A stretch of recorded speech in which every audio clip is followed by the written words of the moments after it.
Okay, recording is in progress. Welcome, ladies, to our weekly Ladies Parsha, and we are at Parshas Vayikra, brand new book. Wow, how exciting! Brand new book. The middle book, and in the Mishkan, in the tabernacle, we've been speaking about the tabernacle till now. There were certain, they had these beams. You had these beams that were basically, there was the main thing, the structure of the beams. Now, these beams, how did they stand? They stood because they were, first of all, they were in heavy sockets, silver sockets, like base. Yeah. And each one stood in these base. And then you had bars on the side, right? Bars, and these bars, there were like two on each wall, two on the top, two on the bottom, and then one bar. There was a hole in each of the beams, and in the beams. And then there was a bar that went through, and it went through all the way. I heard something. No, the door is open. Yeah. I see the door's open. Oh, so you can close it now, probably. Oh, is somebody else coming? So this beam was called the Briach Hatichon, the middle beam. Okay, and it went through all the way through. It was a hole in the wood. It wasn't attached. It wasn't keeping the wood separately. So Vayikra, in a sense, is that as the middle book, it has this is the idea of, in a sense, joining exactly. Briach Hatichon, like the middle pole, and solidifying exactly. Now, there is a midrash that says. There's a midrash that says that if you go back to if you go all the way back to Genesis, right? Let me see. Let's just go back to Genesis for 1 second, because this is quite interesting here. If you look, let me see. Let's go back to the very first page of Genesis, which in the beginning, page 4. You want to go back to page 4? It's over. Okay, page 4. Page 4. Can you see page 4 and 5? Okay, in English it's 5. Yes. Now look. Let there be light. And there was light. Hashem saw the light. That's 3 times light.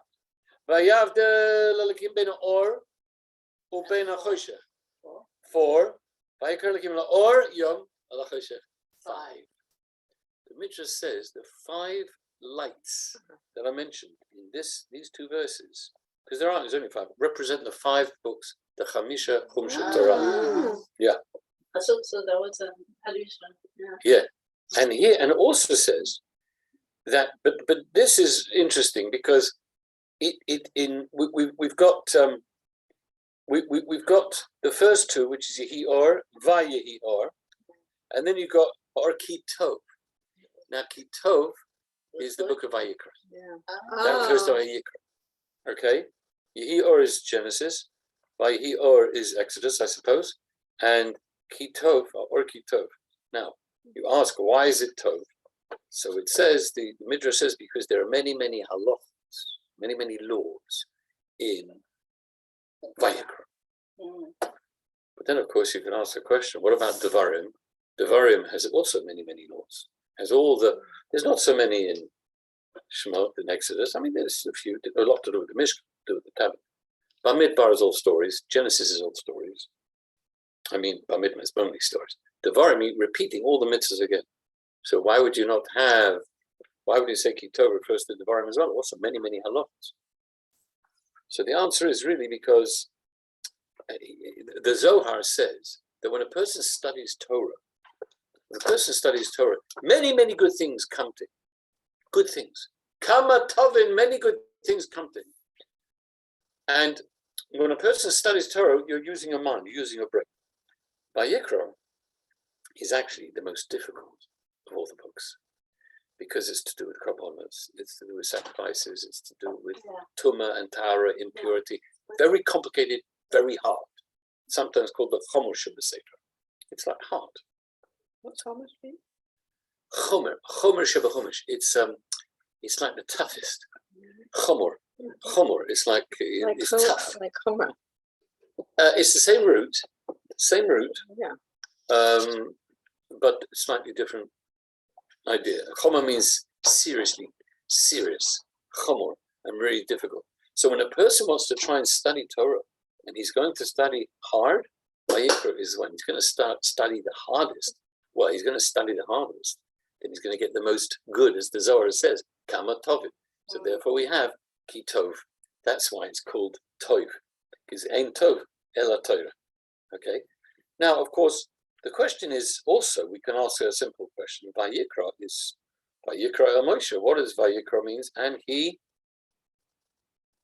Vayikra, and he called. He called. Now, what do we say? It's interesting. When we learn Torah, well, there's different names given it to, but what do we call when we lean into the Torah publicly in Torah? What's it called? That's Yiddish, Lainey. Yeah. Oh, I see. That's right. Well, and what's it in Hebrew? Huh? I thought name was Hebrew. No, it's Yiddish. It's Yiddish, really. Yeah, Lain. Lain needs to read. Kriyat HaTorah. Kriyat HaTorah. Thank you. Kriyat HaTorah. So what? So now, why don't you say Limud HaTorah or something else? You say Kriyat HaTorah. Now, what does Kriya? So Kriya actually means to call. So why is learning considered calling? Because the Alter Rebbe of Shnei Zaman of Ladi explains in Tanya that when we learn Torah, you know what it's like doing? It's like we're calling to Hashem. Okay. And we're like calling to him like a friend to come and be with us. That's nice. Yeah. And or like a child calling to a parent. Mummy, could you come? Mummy, Daddy, come. So you're calling. So that's why it's called, so Vayikra is the idea of, it's like, it's an expression of chiba. Chiba means affection. You call to somebody, hi, you're calling somebody as an affection there. Yeah. So Vayikra, this is the idea of the Torah being a very special thing that we're calling. So when we study, Hashem comes and he's with us, and he's like that friend that you call to when you call him up. You tell somebody, you call them, don't you? Call them on the phone. Sorry? It's appropriate in this time because to read Vayikra and Yes. we're calling to Hashem because there is quite such a need. in this world. Especially need. It's appropriate. It's like Yes. perfect timing.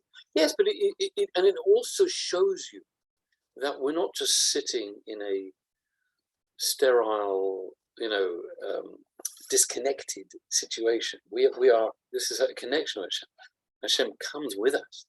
He is with us while we are studying, and this is a very special It's thing. like your Rav was Zav! So nice to see you. Hello. Could you pass her information?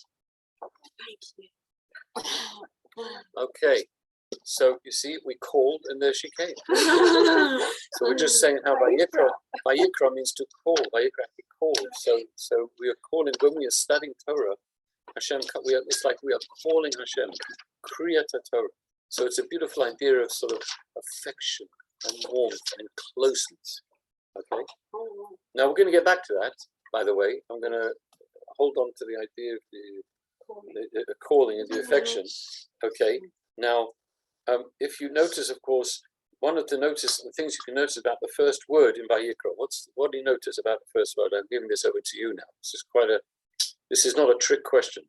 What do you notice about the first word? Aleph. The small aleph. Small aleph. Why is there a small aleph? So interesting, isn't it? Yeah. In the Torah there are Humble Aleph. a humble aleph. Very good. A humble aleph. Just to explain to you a little bit, again, the Alter Rebbe says in Torah Or, we have letters. Do you know that in the Tanakh, all the letters, in somewhere there is a small letter of every letter in the Torah, and somewhere is a big letter, and they're all 99.9% are regular size. But every letter, Aleph, Beis, Gimel, Dalet, somewhere Is a small. The small. Everywhere, in every single letter. Every single letter, there is a small version of it, and there is a large version. There is a large version as well. Now, there is a large aleph. Now, I don't expect you know where the large aleph will be, so I'm going to tell you. I won't even ask. I remember, but I can't remember where. You remember, but you can't remember. I know. I used to be forgetful. Now I just can't remember. Okay.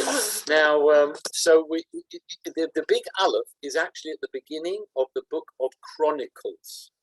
Chronicles, which in Hebrew is Divrei Hayamim. Now, Chronicles is like a chronicle. It's like a history of the world, basically. And it starts off with the creation of man. You know, God goes, man. So this really starts with It doesn't start with whole creation.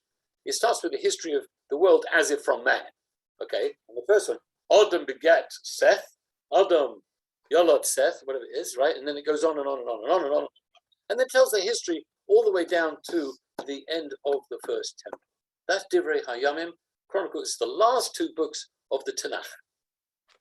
Adam, and that word Adam is a big letter, a big Adam. Okay? Rabbi Shneur Zalman says that this aleph, in a sense, the small aleph that we have here, the tikkun, is a rectification for the large aleph of Adam. Why would I have the large aleph of Adam? What does it mean? Well, aleph symbolizes, of course, Adam was the ultimate, if I can say in contemporary parlance, if anybody, I hope I'm not offending anybody, he was the ultimate cool dude. He was the alpha male. Very good. Alpha man. Well, he was alpha in everything. He was like, first of all, he was a jump. Says he looked up to the sky or something. Very, very young. And he says he could see from one end of the earth to another. I mean, he was created by God, literally. He wasn't even born. He wasn't born of a mother. He was literally born of God. And he therefore, and he knew what a great guy he was. And that is part of the problem, right? Because he knew how great he was. Therefore, it led to the negative consequences, presumably because he felt that he couldn't do anything wrong. He couldn't, right? He had no one to compare himself to. So. That's also true. That's right. Presumably, he felt, look, I'm literally the son of God. Because he was the only one. He was the only one. Yeah. You're right. He was the only one. And okay, he did have Chava, right? And but still, he understood that even Chava came from him. He wasn't born either. Directly from him. And therefore, this greatness led, in a sense, to the downfall. And that's why Vayikra, when Moshe came along with the Aleph, that Moshe was the greatest prophet that ever lived. But he was the most humble at the same time. So it says that he, by his humility, that's why the Vayikra is a small Aleph, because it rectified Adam Harishon, the original sin of, I don't like to use the word original sin, that was it, the first sin, okay, the first sin, the original sin is that sort of Christian comedy, we don't believe in that, right? So now the other interesting idea here is, when we say Vayikra el Moshe, who are we talking about? Vayikra is, who's Vayikra? Who is Vayikra? Vayikra, and he called, who's he? Who's he? Hashem. Exactly, Hashem. Now, you think I asked a trick question, huh? I'm not asking trick questions. Vayikra and he called, Hashem called. So here the Rabbi has a beautiful lesson. He says like this, he says, you know what, when it comes to our relationship with Hashem, we have to, even though of course we understand our neshama is a part of Hashem, and we are great. We are great in the sense that we're part of God. That is amazing. That's wonderful, special, our neshama. But at the same time, we have to realize, because we're neshama in a body, so we've got certain issues, certain problems, certain desires, certain things that are trying to schlep us away. You understand the word schlep means, right? Schlep. Drag. It's a Yiddish word. Kind of figure it out. Schlep you away from Hashem. So you have Aleph. So the idea is that when we come to our relationship with Hashem, we have to have a sense of real humanity. And the humility is the key to everything going beseder. You know what beseder means? In modern Hebrew? Okay. In order. Yeah, everything will be In Seder. the right order. Yeah, we're going to have a Seder in about 6 weeks. Oh, sorry, ladies, I shouldn't say it. Seder means the right order, exactly. So everything comes in order. So small others is very key. That humility is very important. Very important. But Adam, you see, the big Adam, the big Aleph, what was that for then? How does that? What do we learn from a big Aleph? Well, for here we learn something very interesting. Perhaps not so intuitive, because a person may think, if I'm a humble guy, I'm humble, I'm completely humble to all and everybody and everything. No, not necessarily. Adam in Divrei HaYomim is, of course, Divrei HaYomim is about the world. The man as created and everything that happened since the creation until the destruction of the temple. So here, so the Rebbe says there's the opposite. When it comes to a Jew dealing with the world, yes, he has to realize he doesn't need to have the same kind of humility. I don't mean a person should be arrogant, gaivadik, right? But a person sometimes thinks, I'm a Jew, I gotta be careful. I gotta lie low, be careful, watch out, look with heads down, and unfortunately, due to the anti-Semitism that's been for thousands of years, I'm always reminded of this story. It's very interesting. I love this story. It was in 1933. So this Jew, this obviously Orthodox Jew, is walking down the street, and these Nazis, these SS guards, were walking down the street, and they walk past this Jew, and they call him a Schweinhund, which you know what a Schweinhund means? Is a swine, right? This is as they pass the Jew. So the Jew turns around, puts his feet together, and he says, Goldberg. You get it? Yeah. So, no, people usually introduce themselves with their name. Yeah. So he was like saying, "Oh, He's making a mockery. he was like saying, oh, you just named yourself. Swine. Oh, my name's Goldberg. Okay. You understand? That was the clever nature. Yes. So in other words, you don't need a person can be polite but still be assertive. As a Jew, we don't need to be. Yes, a sense of dignity and pride. Who we are as a Jew. That's the big element. That's the big element. You don't need to be a shmata. Just because you're walking around as a Jew in the world, we have the right to stand up for yourself, be strong, be proud who you are, and don't be a lintel who everybody treads all over. Just because you're Jewish. Don't confuse. Yeah, but don't confuse your humility in relation to Hashem with a sense of that you don't deserve to be you have that sense of, like you say, stand up for yourself. You treat yourself with respect in the world, and the world will treat you with respect. I don't mean to go around whining and complaining and walking around like you own the world. Okay, I don't mean like that. That's just a sort of sense of arrogance. That's no good either, right? But a sense of quiet inner strength that you're able to deal with things that as like this Jew was very most people could just sort of wither and like feel you're nothing and a nobody. You know what I'm saying? So have that pride. Okay. Now let us move on a little bit. We're talking about, of course, sacrifices here. Sacrifices is you think about the book of Vayikra. The main thing is we're talking about sacrifices. And sacrifices, although of course we do know that they are considered to be chukim in the Torah, chukim, which are statutes, which really we don't understand. We don't understand. And we have no idea really what korbanos do, other than, although of course some of the rabbis did say that the korbanos are a form of atonement. There are certain sacrifices that do achieve atonement, etc., etc. But other korbanos, there's no atonement as such. It's just sacrifices. What they're for, we don't even know.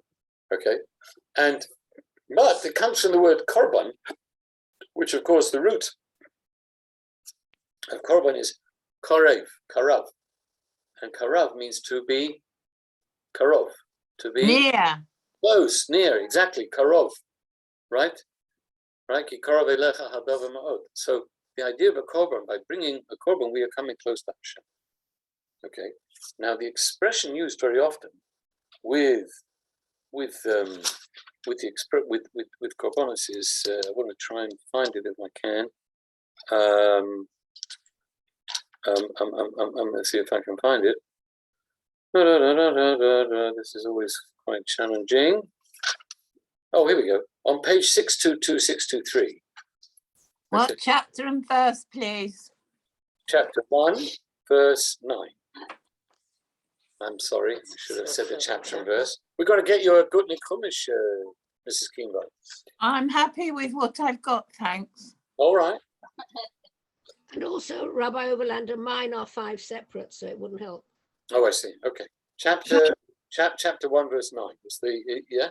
So it says there, after discussing the Olah, which is the burnt offering, what does it say at the end? Yisher reach nichoich laHashem. It's actually translated. If I didn't know what it meant, reach. What's a reach mean? Smell. Smell, exactly. Aroma. Fragrance. Aroma. Yeah. So reach nichoach laHashem. It is nichoach means sort of like pleasing, a pleasing fragrance to Hashem. Now, of course, the commentaries immediately pounce on this and they say, well, what do you mean? A pleasing smell to Hashem? I mean, well, it's a bit weird, isn't it? Hashem needs to go smelling, and what is he smelling at? Barbecued ribs? You know, I mean, we're offering up meat here on an altar. So Hashem said, oh, what a geschmacker barbecue. That is really lovely. And no, we can't quite say that about the creator of heaven and earth. Doesn't quite make sense, right? Doesn't really work. So therefore Hashem says, the Rashi says right away, and if you look, for those of you, you can see Rashi, read Rashi, I'll explain it. He says, nichoyach. Now the word nichoyach is interesting. So Rashi, what does Rashi say? Nichoyach is probably a very unique word in the Torah, and therefore he says it comes from another word. Comes from nachas. Oh, Nachas. You know what nachas is? yeah. Yeah, but what pleasure? Pleasure.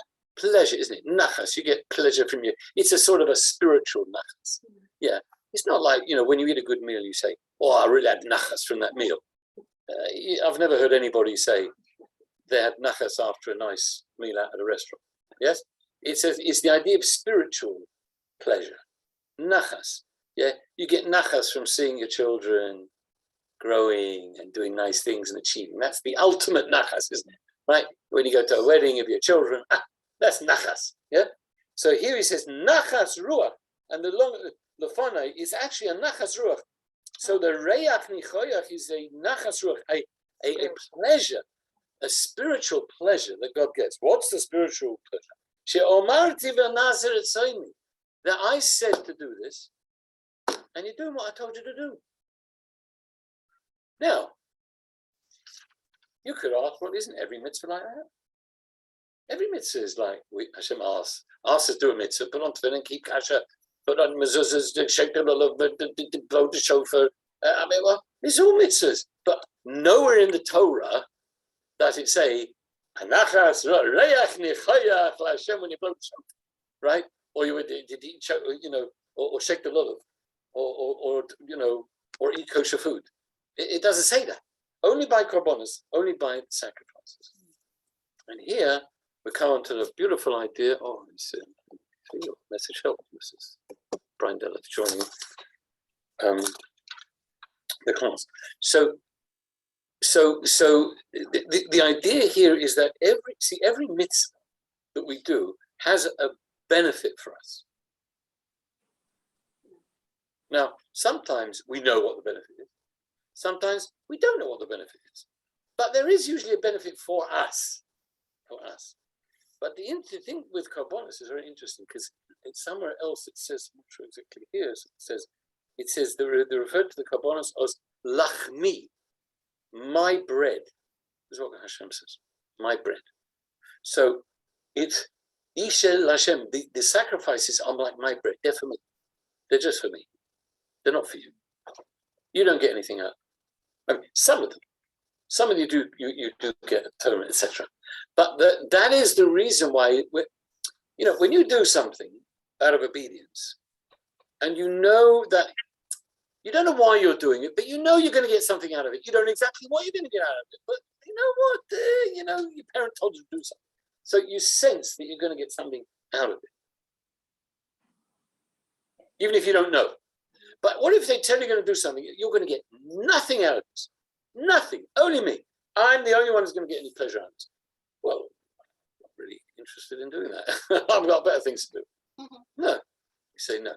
So therefore Hashem says, when you do this for me, I get nachas. Because you're doing something that you get absolutely no benefit out of.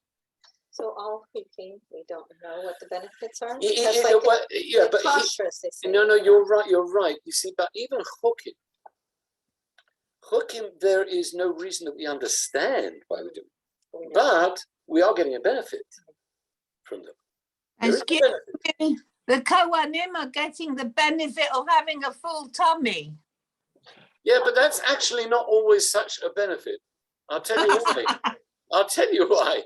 The Talmud actually says, and the Rambam brings halacha that the Kohanim, who were, I know Jordan Peterson thinks it's a great idea just to have meat, salt, and water. Jordan Peterson, he's a sort of well-known author. But the truth is, the Kohanim, it says that they used to have special doctors in the Beis Hamikdash. There was a special doctor whose job it was to look after the Kohanim. Why do they have a special doctor? Because they ate too much. Hold on, who's giving the shiur here? Because at the end of the day, they were eating a lot of meat for the sacrifices. They're walking around barefoot a lot because it was kind of cold. Sometimes Jerusalem could be very cold, especially in the wintertime, like it was this year. But proper cold it was, right? So they're cold and they're eating meat the whole time, which is not a healthy diet just to eat meat all the time, right? So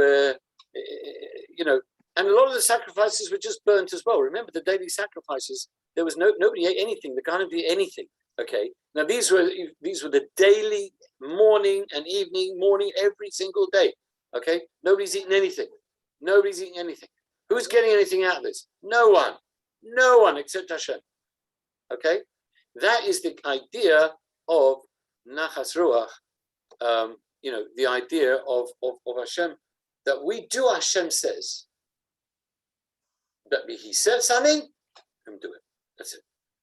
Okay. So this is. I just wanted to share you that sometimes this is a very.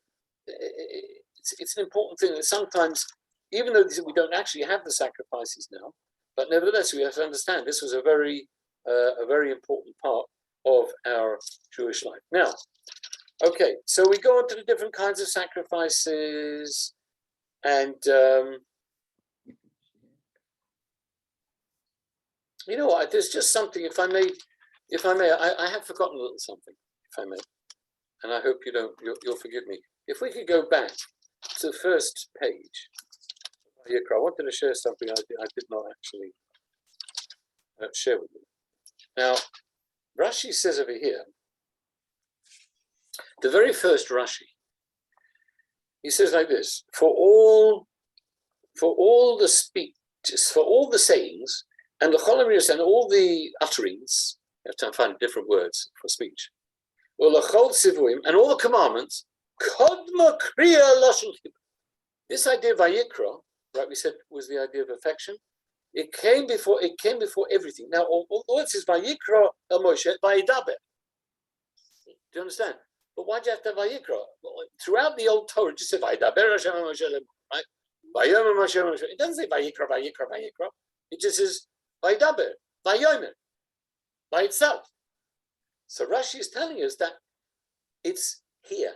We get the very fact, this is the very first word it's telling us here, that although it doesn't say this every time, Vayikra, which is an affectionate expression, Hashem says this expression of Vayikra says was before every time Hashem spoke to Moshe. That's what he says. L'chol divrus or l'chol amiros or l'chol tzivim kodma kriya. Now, let me just explain here. You might why these three things? I mean, what are these three things? What's that got to do with kriya? Well, I have to see everything. Why don't you just say that before any time Moshe spoke, or before God spoke, he always had the idea of kriya, which is calling, which is affection. No. You know why? Because you might think differently on all these things. Okay, let's start off. The first thing, chol dibras. Now, vayidaber, it's interesting. There's so many ways of speaking. You know, you can have vayidaber, vayomer, vayagid, yes? And what we just said, vayitzav. Now, vayidaber in Hebrew has a sort of connotation of being a bit harsh. Yes, yeah, you knew that? Vayidaber. Yeah, this is true. Vaydaber, it's not the way it speaks. It has a certain connotation. You know, I'm talking to you, mate. You know, I'm talking. You know, so it's a bit strong. So therefore, okay, we understand that if you're speaking kind of strongly, yes, you have to have also temper it with some affection as well, right? That's kind of okay. We got that. But now we move on. What about Amira? Amira is actually a soft speech. As it says, it says that's how you speak to Beis Yaakov. Moshe, Hashem told Moshe, you shall speak to the ladies. Speak to the men in a bit of a tough way, because that's all they understand. The men with their ego and their issues and their challenges, right? But women, you can speak to soft, pleasant, nice way. So a person may think, well, I'm speaking softly anyway. I'm speaking pleasantly. So I don't necessarily have to, I need some affection too. I'm already getting the deluxe version, you know. I'm speaking pleasantly. I'm speaking softly. No. Torah says, speak also with affection. Speak with it, even if you're speaking just in a soft, calm way. That was the affection that Hashem gave. Yes, even with Amira, when it comes to speaking. Now, the last one, that's very interesting. L'cholat tzivuyim, all commands. So kriya, affection, even preceded the commands. Now, commands are mitzvah, tzivui, right? I mean, imagine you're in the army, yes, and you're doing drill, right? And a sergeant major, you're all standing there, and you're ready to do the training exercises. And the sergeant says, is it okay if we all sort of march, a bit backwards and forwards, just on this? Is that okay, guys? So everybody on the after 3, please, 1, 2, 3, stop, march. I mean, that would be a bit weird. I've never heard an army, right? You normally are the army say, barking out orders because it's orders. You're in the army. You do it. You're told to finish, right? You just do it. Right? You don't say, "Oh, it's okay. Do you mind, corporal? Could you go and pick up that gun and go and practice fire?" Right? Go assault course. The idea of a tzivah is a commandment. It's a commandment. You do it. No ifs, ands, or buts. So you may think that when it comes to commandments, no, we're not having. This is not affection time, mate. Right? Your job is to just follow the command and finished. That's what you might think, and that the Torah is full of mitzvahs. Okay, that's the chiddush. That even when Hashem is giving a command, there is still that people have to still sense there's an affection. That even when Hashem gave commands to us, there was the love and affection. He's given the command, and maybe even a truly good, what's it called? Sergeant major. If they feel, I mean, really, the really good ones, they do care about their men. Yes, they care about them. And when they're commanding them, that comes through. Some of you got some cruel, heartless, nasty people. They enjoy being in the army for that purpose. Teachers as well, sadly. Sometimes you got teachers who just doing it for the money, for the pay, as much money. But then you have teachers, they love the kids, they care about the kids, they have the affection. You have to have the affection. And that will always come across. So those are those three things. Why? Okay. Now, the next thing he says, interestingly, he says this word chibur, Vayikra, is affection. But he says, Aval, it's the end of the second line, first column, that to the Gentile nations of the world, sometimes God revealed himself to them in prophets. We'll see in a minute. As it says, that God revealed himself to Bilam, Bilam the prophet. He was a famous prophet, non-Jewish prophet, and God revealed himself to him. But there it says Vayikra. It doesn't have the aleph at the end. The aleph seems to represent the idea of affection, specialness. Without that aleph, it symbolizes coldness, kar, and coldness and tuma, which is impurity. The word keri is a form of impurity. So here, what is he telling us? Well, actually, the question is, what is he telling us for altogether? Why does he need to tell us how he relates and communicates with the non-Jewish prophets? I mean, is that relevant? Is it important to know? Yeah, I mean, why? Why is it important to know? Yes, but then why? What? We have to interact with them.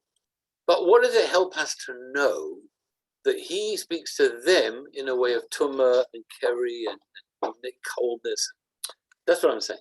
The fact that he communicates with them, obviously, he has given them some prophets. It's not the same. Yeah, but why do we need to know that? He doesn't love them the same. Well, okay. Let's explore that a little bit, shall we? Let's explore this idea. You're certain, if I say you're warm to a degree, and I want to just explore this exactly a little bit. Let's just try and understand here. We've just said that the idea of the God's affection, in a sense, comes even before the Torah itself. It comes even before, because Vayikra is before Hashem gave any instructions. Vayikra, Vayidaber. Vayikra Moshe, Vayidaber Hashem. So in other words, we have the Torah. There's a level of Hashem where it's the Torah. Vayidaber Hashem Moshe. God spoke. This is the Torah. This is what you're going to do. This, do this, don't do that, do this, don't do that. Then we have Vayikra. Now, Vayikra is even before we telling you what to do, we have this idea of love and affection, right? Now, if the Vayikra, so to speak, if that is coming from the same level as the Torah, then you could imagine and you could understand that there's a difference between, let's say, the non-Jews and the non-Jewish prophets and the Jewish prophets. Because the Torah was not given to the non-Jews, it was given to the Jewish people, right? So therefore, okay, I get it. You could say, right, that wouldn't even need to be, it wouldn't even need to be said. But if Vayikra is coming from a level that is even higher than the Torah, well, maybe at that level, there's kind of no difference in a sense between the Jews and the non-Jews, because we're talking about like the essence of God. We're talking, Torah is already in that world that is related to the Jewish people as opposed to non-Jewish. But at the end of the day, God created everything. God created the whole world. And therefore, maybe at that higher level, which transcends logic, maybe there's no difference. There's no difference. You could have a good child, you could have a bad child. Well, you love them both, right? You might. Now, so this is what you might think. You might think that there's no difference, so to speak, between the non-Jewish world and the Jewish world, the non-Jewish prophets and the non-Jewish, because we're on a much higher level. Woohoo! We're talking about the essence of God. We're talking about the essence of God. And in fact, you can see the very fact it doesn't say Hashem's name here. Vayikra Moshe. Later it says Vayidaber Hashem El Moshe. Do you know sometimes you have the name? We've discussed this before. Do you remember Shmos? Sometimes the name of a person. Of course, you don't need the name for yourself. It's only for other people. Yeah, the name doesn't represent who you really are. You know who you are, and you don't need a name for yourself, do you? You don't talk to yourself. Yeah, you know. Sometimes you do. Yeah, sometimes so. Yeah. Well, if you're very angry with yourself, you are actually. Yeah. How could you do that? You know, you sort of argue with yourself. Stupid. Yeah. You may say, "I'm so stupid." Well, crazy. You say, "I'm You so don't stupid." say and. You don't say, You know? "And you're so stupid." Well, or a Gershon, you're so stupid. But people don't usually refer to themselves and call themselves names. Or So it's refer. very subtle, this command. Yes. To say that he's talking to the Gentile, he's talking to the Jewish in a different manner. Well, hold on. Okay, we're almost there. I'll wait to get the question in a second. I'm just almost there. I just wanted to understand. We're talking about a very high level. Vayikra el Moshe. Doesn't even say Vayikra Hashem el Moshe. Why not? Because we're coming from a level of Hashem even higher than names. We're talking about the essence of Hashem. Amazing. So that now you might think, as we just said before, that here there's no difference between Jew and non-Jew. So therefore Rashi comes to say, no. Even at this level, at this very high level, there is a relationship that Hashem has with the Jewish people that is, and the Jewish prophets, that is not like the relationship with the non-Jewish prophets. And there's no reason, because there's not necessarily a reason. A parent doesn't necessarily need a reason to love their kid, do they? Oh, you know, after all. It wasn't so bad. Yeah, it was. He does walk. He does get up. He does make his nappies. And, he does actually eat the food from time to time. So, you know, I love him. I love my child. You know, and then he goes up to 30. You know, we don't have reasons. But you don't need a reason to love your kid, because your kid comes from you. You love your kid. Finished, right? So this is the same thing that with Hashem. That at the end of the day, there's a relationship. Although, of course, Jacob and Esau are brothers, as Malachi says. Yes, of course, they're brothers, but nevertheless, Hashem decided that the way that Jacob chose is the one that he appreciates and he loves. And the way that Esau chose, because he chose that. Esau chose his lifestyle. He didn't just bumble into being a bum, okay, if I can say that, right? Esau chose to just go after his desires in his heart and just have a good time. That was his choice, and that's it. And Hashem says, you know what? I choose and I love what Yaakov did, even though they're brothers. And in terms of one level, yes, they both come from Hashem. But what they do, so that's why I love Yaakov. Okay, so there's no there's no reason but I love Yaakov, and that's why we're saying here. That's what Rashi says. Even though we're talking at a very, very high level, there is a difference. There's still a difference, and that's why Hashem communicates to our prophets in a very holy, intimate, and affectionate way.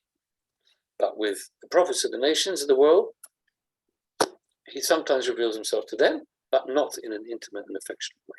The exact opposite. Now, does that clarify things, or did you? Yeah. Yeah. Okay. So that. Does anybody have any questions on it? Accepted the trial without any. If sounds or buts, of course. So we deserve it. Absolutely. Is that You could say we do implying that deserve it. there's Yeah, 100%. non-Jewish prophets? I'm sorry. This is not implying that there could be a non-Jewish. Bilam is a non-Jewish prophet. Right, you're right. And in fact, this is That's like such a no, it's thought an when you interesting think about question. it. Bilam. No, that's a very Yeah. In fact, hold on a second. All right, But it doesn't come from.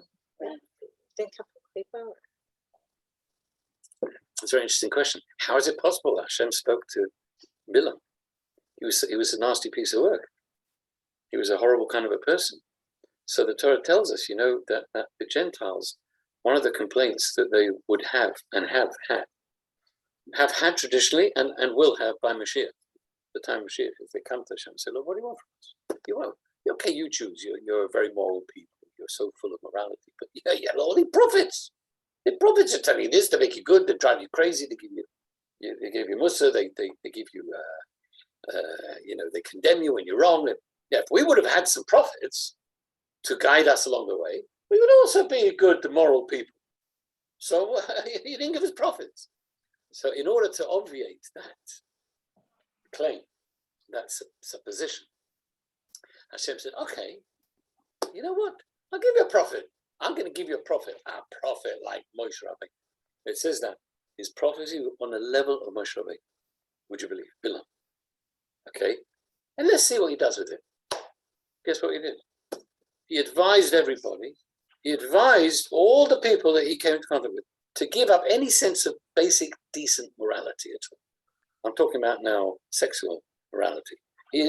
Forget it. The world had actually had some kind of basic morality from the times of Noah, okay? And they were part of the Shavim Mitzvahs when they Noah, and there were certain boundaries. And he said, no, you forget that. You don't need that anymore. He says, you can do whatever you like. Just do whatever you like. That was his counsel to the nations of the world. So, so it's not about having a prophet, because you've got a prophet, and that prophet advised you to do crazy, stupid things. And this was, this is the difference. You see, it's what you do with what Hashem gives you. It's the not the prophecy itself, and it's because the person themselves. How you channel it, how you use it, are you going to use it the right way or not? Okay.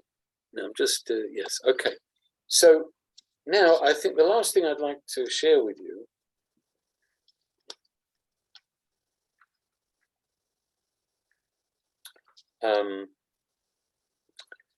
yes, let's just chapter 4, verse 22. Chapter 4, verse 22. Mm-hmm. 4, verse 22. Um, 22. verse 22. Page 638, 639. Now, it says like this: Asher nosi yechter v'osa chas b'kol mitzvahs Hashem elokeh asher lo asena b'shgoga v'oshe. If a Jewish leader sins unintentionally, violating any one of the commandments which are prohibited, then he has to bring a certain sacrifice. He has to bring a certain sacrifice. Now, who is this referring to?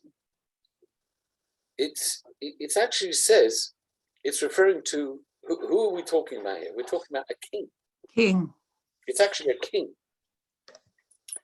But the interesting thing is that actually refers to him as a Nossi. A Nossi. Now, why doesn't he say king, Melech? What is the difference between a king and a Nossi? He's not grown up yet. No, that's not the difference. That's not the difference. One has No. The king, you see, the king is somebody really who generally conducts the material well-being of the country, the physical aspects. He's building the roads. Recording in progress. I know. Thank you. So he is the material well-being of the collecting the taxes, building stuff, right? He's conducting the material. Now the Nossi, he is the leader, but he is primarily the spiritual leader. In fact, the original leaders were, you see, Nossi, the Rambam writes, actually was the head of the Sanhedrin. And that is, of course, the Supreme Court. So the head of the Supreme Court was called the Nossi. So really, the true Jewish leader is a combination of a Melech and a Nossi. Right? So they're both together.